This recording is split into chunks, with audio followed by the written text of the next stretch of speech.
पंगा क्वीन कही जाने वाली कंगना रनौत किसी के बाप से नहीं डरती तो प्रधानमंत्री नरेंद्र मोदी से क्या ही डरेंगी।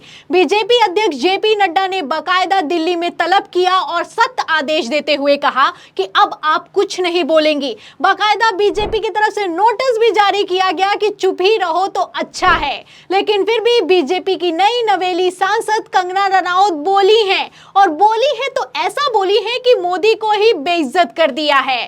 बेचारे प्रधानमंत्री नरेंद्र मोदी हाथ जोड़ते रह गए, लेकिन कंगना रनौत नहीं रुकी तो नहीं रुकी।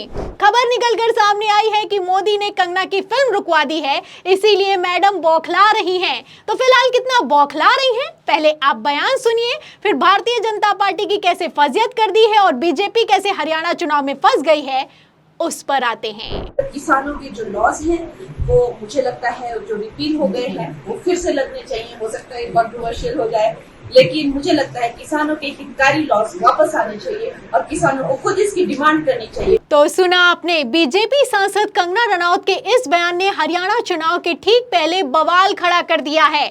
आप देख सकते हैं मैडम एडमिट करती हैं कि ये बयान थोड़ा कंट्रोवर्शियल हो जाएगा, लेकिन फिर भी बयान देती हुई नजर आती हैं। कंगना रनौत का कहना है कि जो 3 कानून वापस ले लिए गए थे उन्हें एक बार फिर से लागू कर देना चाहिए।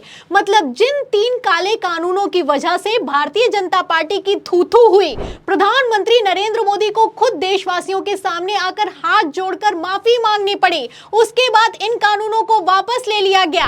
कंगना रनौत के मुताबिक उन कानूनों को फिर से लागू कर देना चाहिए। आप देख सकते हैं कि कंगना रनौत के बयान को सुनकर तो ऐसा लगता है कि मैडम ने भारतीय जनता पार्टी और प्रधानमंत्री नरेंद्र मोदी की सुपारी ले रखी है। फिलहाल ये बयान सोशल मीडिया पर वायरल हो रहा है और कंगना रनौत सोशल मीडिया पर ट्रेंड कर रही हैं। वैसे यहाँ पर गौर करने वाली बात यह है कि कंगना रनौत भी ये अच्छे से समझती है कि ये जो 3 काले कानून हैं इनको फिर से लागू नहीं किया जा सकता है, लेकिन फिर भी भारतीय जनता पार्टी या फिर यूं कहें बीजेपी आला कमान से कैसे डायरेक्ट पंगा लिया है आप देख सकते हैं। और ये पहली बार नहीं है, पहले भी कंगना रनौत ने एक इंटरव्यू के दौरान कह दिया था कि जो किसान आंदोलन के दौरान किसान बैठे हुए थे वो रेपिस्ट हैं, हत्यारे हैं।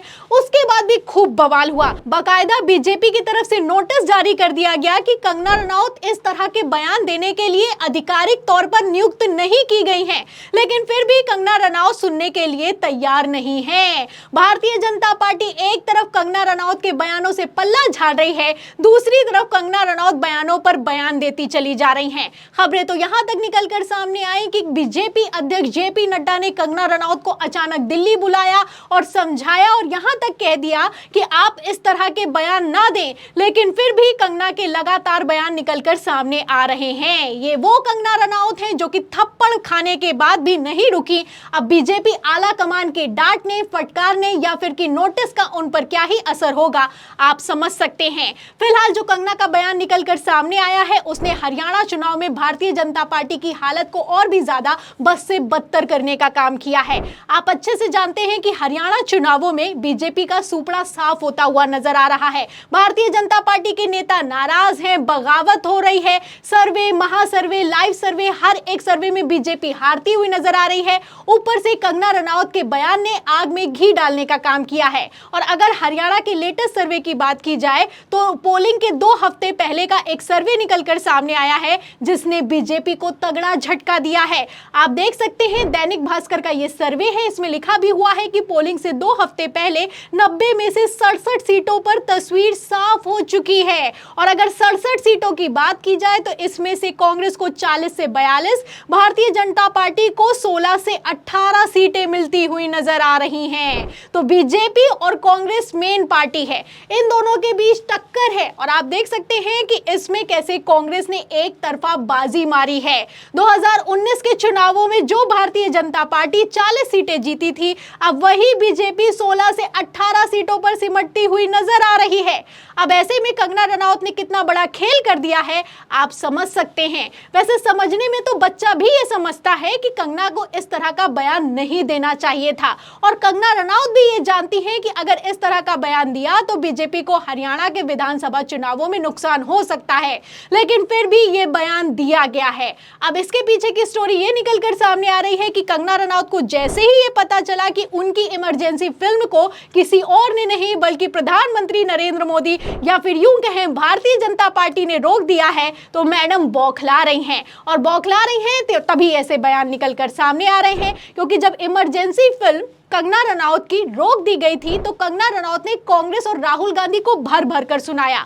लेकिन अब भरे कोर्ट रूम में खुलासा यह हुआ है कि कांग्रेस का इससे कोई लेना देना नहीं है। जो ये फिल्म रोकी गई है इसके पीछे भारतीय जनता पार्टी है, और भारतीय जनता पार्टी ने इस फिल्म को इसलिए रोक दिया है क्योंकि हरियाणा में चुनाव होने वाले हैं, और हरियाणा में चुनाव से ठीक पहले अगर ये फिल्म रिलीज हो गई तो बीजेपी को नुकसान हो सकता है। पहले फिल्म रिलीज होने से नुकसान होने वाला था, और अब कंगना रनौत के बयान से नुकसान होता हुआ नजर आ रहा है। और कोर्ट में क्या हुआ है अगर आपको नहीं पता है तो मैं फटाफट से वो भी आपको बता देती हूँ कि कैसे कोर्ट में हियरिंग के दौरान कंगना रनौत को बड़ा झटका लगा।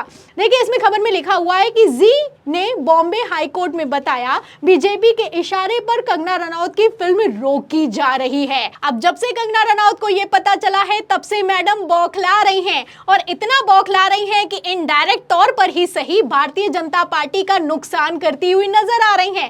कहना है कि यह बयान कंट्रोवर्शियल हो जाएगा, लेकिन फिर भी यह बयान दिया गया है। फिलहाल मैं आपको बता दूं कि जब कोर्ट में हियरिंग चल रही थी और वकील ने इस बात का खुलासा किया तो जज साहब भी सन्न रह गए। जज साहब ने जो कहा वो अपने आप में काफी हैरान करने वाला है। देखिए, इसमें लिखा भी हुआ है कि Bombay high court Kangana Ranaut BJP सांसद हैं और फिल्म की सह निर्माता भी हैं। ऐसे में क्या सत्तारूढ़ पार्टी अपनी ही सांसद के खिलाफ काम कर रही है? तो भारतीय जनता पार्टी अपनी ही सांसद के खिलाफ काम कर रही है, ये जज साहब ने कहा जब वकील ने कहा कि बीजेपी ने कंगना रनौत की फिल्म को रोक दिया है। अब कंगना रनौत तो बदला लेने में माहिर है। कंगना रनौत तो पहले ही कह चुकी है कि मैं पहले पंगा नहीं लेती, और अगर मुझसे कोई पंगा ले ले तो उस चीज को मैं ही खत्म करती हूं। फिलहाल इमरजेंसी फिल्म की अगर बात की जाए तो ये कंगना रनौत के लिए काफी इंपॉर्टेंट है, क्योंकि इस फिल्म के लिए कंगना रनौत ने अपनी सारी की सारी जो पर्सनल प्रॉपर्टी है उसको दांव पर लगा दिया है, और फिल्म अब रिलीज नहीं हो रही है। ऐसे में कंगना रनौत को भारी नुकसान होता हुआ नजर आ रहा है। अब इस नुकसान के चलते मैडम ने भारतीय जनता पार्टी या फिर यूं कहें अपनी ही पार्टी का उससे भी बड़ा नुकसान कर दिया है। देखा जाए तो कंगना रनौत स्मृति ईरानी से भी आगे निकल चुकी हैं।